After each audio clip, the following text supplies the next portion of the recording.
Nenek bernama Saunah, 65, bersama adik kandungnya, Mang Etet, 56, tinggal di sebuah gubuk reyot di Sumatera Selatan. Kakak beradik ini menempati gubuk reyot milik tetangga mereka yang kondisinya sudah tak layak huni.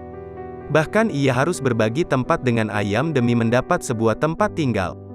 Dikutip dari Kompas.com, Makunah, panggilan akrab Saunah, tinggal bersama adiknya selama 3 tahun di gubuk tersebut. Keduanya harus rela tinggal di gubuk dengan ukuran 3 kali 3 meter karena tak memiliki tempat tinggal. Seorang warga bernama Nur Leli tak tega melihat keduanya tak memiliki tempat tinggal. Keduanya tidur beralaskan papan dengan kondisi atap yang bolong.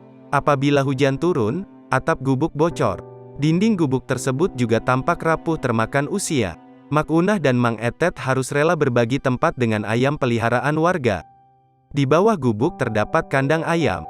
Sehari-hari, Makunah memancing ikan dan mengambil sayur yang tak jauh dari gubuk tersebut. Masak pun hanya pakai kayu bakar, tidak pernah ada bumbu karena memang tidak pernah terbiasa, katanya. Kedua lansia tersebut juga sering diberi makanan dan baju oleh warga sekitar yang prihatin. Beruntungnya, kisah kakak beradik ini sampai ke telinga Presiden Joko Widodo. Nasib kedua lansia ini kemudian berubah seusai dipanggil Presiden Jokowi pada Senin, tanggal 24 Januari tahun 2022. Presiden Jokowi menyempatkan diri untuk bertemu kedua lansia tersebut. Makunah dan Mang Etet dipersilahkan menyampaikan keluh kesahnya mengenai tempat tinggal. Perbincangan tersebut juga disaksikan oleh Gubernur Sumatera Selatan Herman Deru serta Kapolda Sumsel Inspektur Jenderal Tony Harmanto. Presiden Jokowi lantas menginstruksikan gubernur agar membangun rumah untuk Makunah dan Mang Etet. Hanya dalam kurun waktu 15 hari, rumah untuk kedua lansia tersebut sudah selesai dibangun. Rumah untuk Makunah dan Mang Etet berlokasi di RT 47, RW 07, Kelurahan Sei Selincah, Kecamatan Kalidoni, Kota Palembang.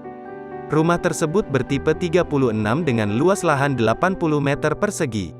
Rumah untuk Makunah ini dibangun di atas tanah hasil hibah dari warga bernama Umar. Makunah mengaku sangat senang diberi rumah oleh Presiden Joko Widodo. Dengan adanya bantuan rumah tersebut, Makunah berharap agar betah tinggal di rumah yang kini menjadi miliknya. "Ngapain kabur lagi, kan rumah sendiri," celetuk Makunah sembari tertawa.